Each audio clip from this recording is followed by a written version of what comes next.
12 जानेवारी 1598 स्वराज्याच्या जननी माँसाहेबांची जयंती. माँसाहेबांबद्दल काय वर्णावं.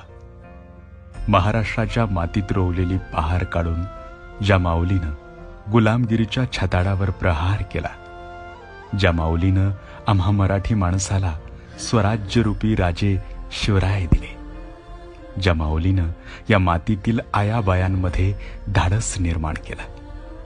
माँसाहेब म्हणजे स्वराज्याच्या जगदंबाच.